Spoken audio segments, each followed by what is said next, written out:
As we begin our discussion, we're really kind of getting into government at this point in class. And one of the things that I wanted to point out to you is post-revolution, it becomes obvious that the United States is going to become a free nation. We're going to need to have our own government. And so the Articles of Confederation, really this discussion is about our first government. And in a sense, this government doesn't really begin immediately upon the conclusion of the war, but instead begins during the war. The Continental Congress decides, recognizing that the day is coming, they decide to write down, establish, and organize our first government. So that when the war is over, there it is. It's in place. What they create, however, is not something that you would have expected out of the Founding Fathers. And that's really what's kind of interesting about this, is that we have people that we respect and admire create something that is so bad that it lasts about 6 years, and the net result is we have to have something else. It's really kind of important before we begin this discussion of the Articles that we go back and review and look at the legislative, executive, and judicial branches, the branches of government. And this is how government normally is organized. Normally we have the three branches, and each branch having its own responsibilities. And if you don't remember, legislative is all about making laws or creating laws. Executive enforces the laws, and the judicial branch is the branch that's going to, we say, interpret the laws. What that really means is they're going to determine whether you've broken the law by looking at the law, comparing it to what you've done, and deciding whether or not what you've done is a violation of the law. Interpretation. The thing that's important here is that you recognize right off the bat that all the states of the United States, all 13 of them at this point, they have the three branches of government. They all understand how government works. The government's been operating in those states for quite a while now at this point. And so the result is when they create the Articles of Confederation, the fact that they do it in such a strange way, it makes you wonder if they were even paying attention to their own states. Under the Articles, there's only one branch of government, the legislative branch. So there is no executive, there is no judicial branch.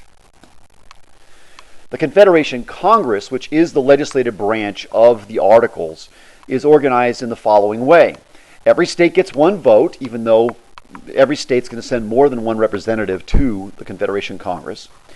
The Congress itself is unicameral, meaning there's only one group of people that are there making those decisions, what laws to have and what laws not to have.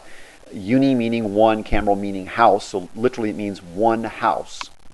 It takes 9 out of 13 states to pass a law, and all 13 states to amend or to change in any way the Articles of Confederation. Now, the reason why this is all very important is because when you look at the ratio, 9 out of 13, what you begin to understand is they've set up already, just to make laws, they've established a very difficult hurdle to get over. Typically, we make laws or make rules or make agreements by what we call a simple majority, 50% plus one vote.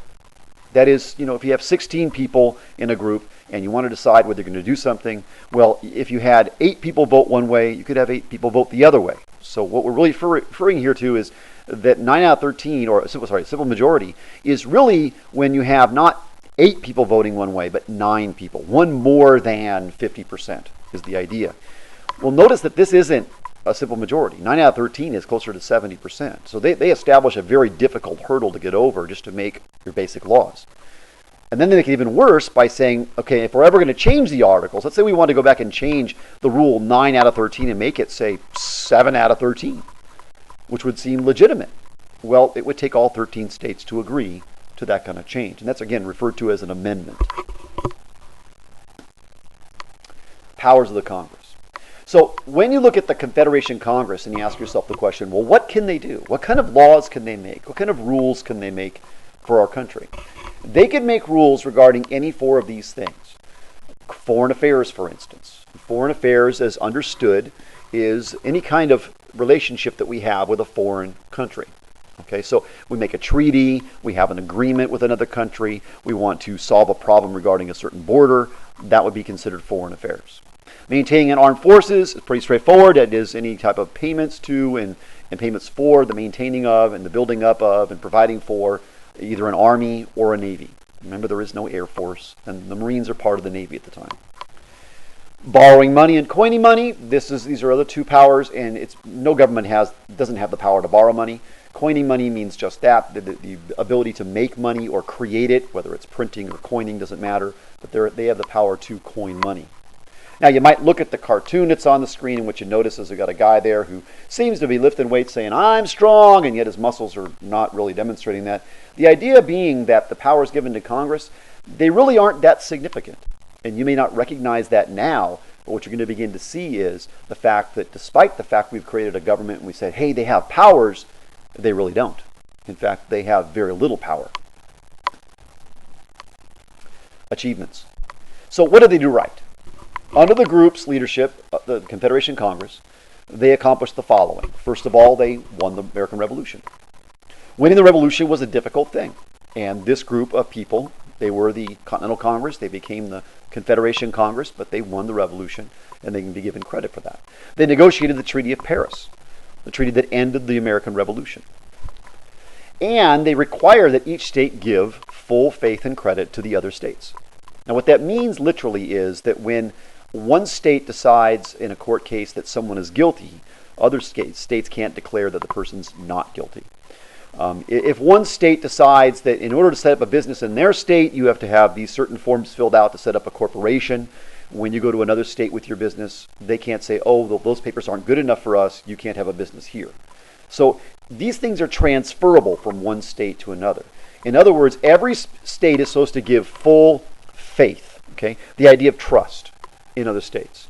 And full credit too. They're going to say it has the same value as it does in our state. So that we don't have problems where, in particular with business, where one state wants to carry their business from one business wants to carry their business from one state to another. We don't end up with a problem where the businesses are told that won't fly in our state, it won't work here, you're not going to be able to do business that way here, and the result is that business begins to slow down or even come to a complete standstill. So this is a really important idea. Whether it's because of contracts, respecting their contracts, or it's respecting their laws or their court decisions, every state's supposed to respect other states. Now, perhaps the most important or significant achievement under the Articles was the passing of this thing called the Northwest Ordinance. And the Northwest Ordinance was something that was really instrumental because it really kind of was the model for future development of the United States. And so the first thing that the Northwest Ordinance did was it organized this area called the Northwest Territory into a set of territories. And those territories are actually shown right here on the map. So we have, for instance, Wisconsin, Illinois, Indiana, Ohio, and Michigan. You should write all those down right up here in this area.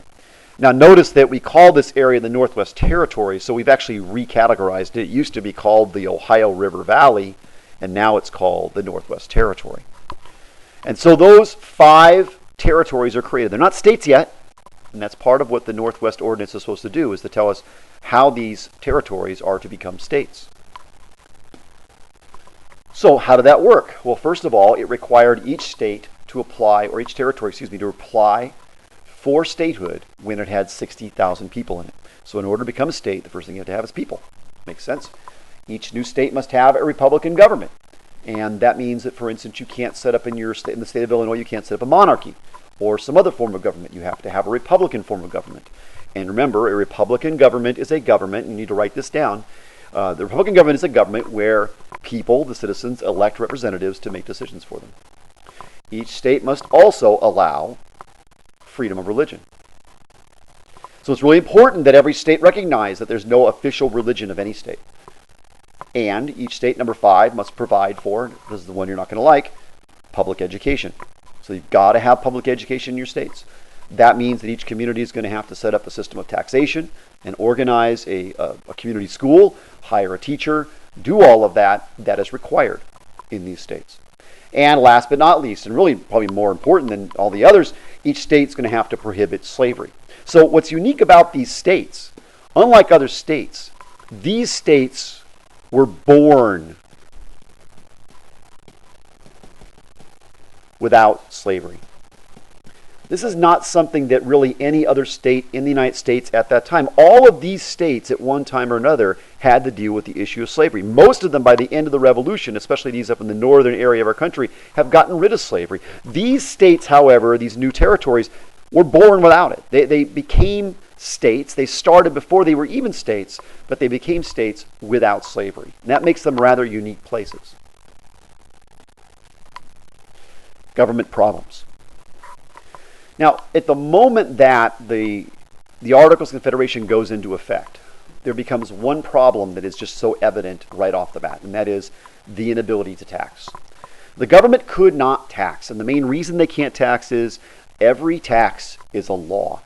And it might seem, well, they can make laws, right? Well, yeah, they can. They got the Confederation Congress, the legislative branch. The problem is, whenever you make a law, it really doesn't matter if you've made a law if you don't enforce it. And so here they have the ability to make laws, to make taxes, but they can't make anybody pay them because they can't enforce the laws. And if you didn't pay them and they wanted to punish you, well, they couldn't punish you either because they don't have a judicial branch to do such things. And they can't punish those who violate the laws, okay, because they don't have the judicial branch. So they can't enforce the taxes, and they can't make you pay, and they cannot punish those who don't pay because there's no judicial branch. They cannot force states to follow the treaties that they made. They may have made treaties with foreign countries. They can't get the states to follow those treaties. And that's because it turns out that, guess what? Treaties are laws. And because treaties are laws, they can't enforce laws. They can't enforce treaties. And they can't protect citizens. And they can't protect citizens because if you can't tax, I want you to think about this. There's really nothing that government does that doesn't require money. So if you can't tax, you certainly can't have an army. You can't pay soldiers. You can't buy guns and ammunition. And that becomes a serious problem. Because every government's job, number one job, is to protect people's natural rights. And here we have a problem where, because of the lack of money, the result is they can't protect people's natural rights. So what happens is, because of the lack of money, the national government, the government under the Articles, begins to do something that is just remarkably foolish. Every government that's tried this has run into the same problem. The government prints what they call continental dollars. They just begin to print money. And they print money despite the fact that they don't have any gold to back it up. So they don't have any gold to back up the money. What does that mean? Well, quite literally, the understanding of cash at the time, in the 1770s and 1780s, everyone understood that if you had a paper bill, a dollar bill, for instance, that you could walk into a bank and you could get $1 worth of gold for that dollar bill. The reality is that there was no gold to back up their money. They just printed the money as if it meant something, and they began to use it to pay their bills, and they'd pay their employees, and they would do what governments do with their money, except the people began to understand that this money was really just paper. That's all that it was. These continental dollars were so worthless that, in fact, people used the phrase continentals to refer to things that were worthless. So, for instance, you went to buy a horse, and you looked at the horse and you go, man, that horse is worthless. Its back's, swooping down like this, and it looks like it's old, it's falling apart, it can barely keep its eyes open. You say, that horse isn't worth a continental. What that means is that horse is worth so little, it's not even worth as little as a dollar bill printed by the Continental Congress or the Confederation Congress. So what happens is the states begin to print their money. And they print their own money, and so every state ends up with their own money. They have Pennsylvania money and Virginia money and Maryland money and so on. And this really causes two things. The first thing that it causes, of course, is that there is a really big problem with trade among states.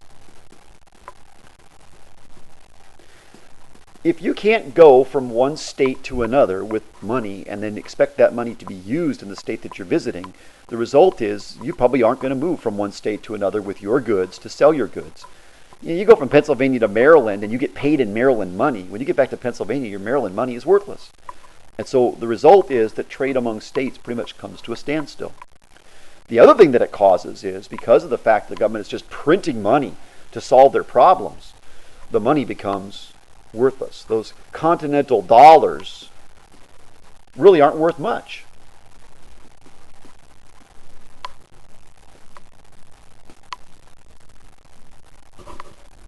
Shays' Rebellion.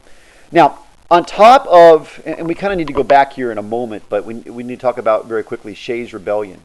On top of the problems created by the money issues, the lack of money, Massachusetts begins to heavily tax their farmers, and they do this to pay off their debts. And so when you look back at the money problems, you realize the Continental Congress, which then turns into the Confederation Congress, they're not doing anything different than the states are doing. That is, they're having money problems. They're having issues with paying their bills. There's a large debt that's owed to France in particular. And the only thing is that they kind of compound their problem. They have this debt, and by printing money, what they end up doing is they end up causing these issues here. Now, when you get worthless money, understand one of the problems is it causes a general increase in prices. As people begin to realize that your money is not worth very much, they begin to charge more for goods. We call this inflation, and this is a major consequence. And so really the whole nation is beginning to feel the pinch of money that's worthless. And then some states, like Massachusetts, are beginning to try and solve their problems by taxing their own people to pay their bills. Now, when farmers couldn't pay in Massachusetts, what ends up happening is that their farms are seized by the government of Massachusetts. Those farms and the documents that are the bills of sales for those farms are sent off to courts. The judges in those courts are going to decide whether the farmer can pay at that point or not, and what will happen to the farm. And what ends up happening to most farms is they're sold at auction to pay the tax bills. So farmers all over Massachusetts are beginning to lose their farms because of the high taxes that Massachusetts is charging. And so Daniel Shays and a bunch of other people decide that they've had enough. They're not going to let this happen to them. It's happening to their neighbors and their friends. And so what they do is they arm themselves. They attack an arsenal at Springfield, Massachusetts. They take the guns and ammunition from there, and they begin to approach the courthouses, the local courthouses, trying to stop the auction of these farms. This becomes an incredibly scary moment. I mean, you might not see it that way, but I want you to imagine, for instance, a disturbance like this, where a bunch of armed people, organizing essentially a militia, a small army, begin to march upon the city hall of your city. And your city goes to call the police, but there is no police. Well, they go to call the National Guard, well, but there is no National Guard. In other words, there's no one they can call. And that's the problem. There isn't a military because we can't afford one. And Massachusetts, has a militia, but militia is kind of small. Every community has a few men, but they don't have enough to put down a very large rebellion of a couple hundred guys. And so this is a serious problem. It's a scary moment, not just for Massachusetts, but it's a scary moment because of the fact that, how are we going to deal with problems like this if this problem begins to spread into other states when we don't have the necessary means, the military, to put down a rebellion? What do you do?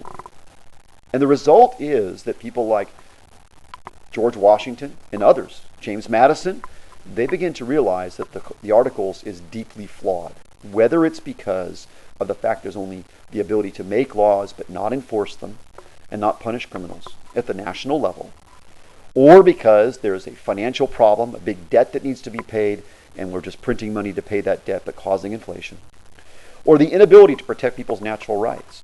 This government is flawed from beginning to end. And the result is going to be, because of Shays' rebellion, that people like George Washington and James Madison are going to call for what's called a constitutional convention. They're going to call for a meeting of people that are going to really look at the Articles in a critical way and figure out, how can we change them? What do we need to get rid of? What do we need to alter? The proper word there being amend, to really create a government that's going to function the way we want to. One that's going to create as in the Declaration it says, the safety and happiness that everybody wants.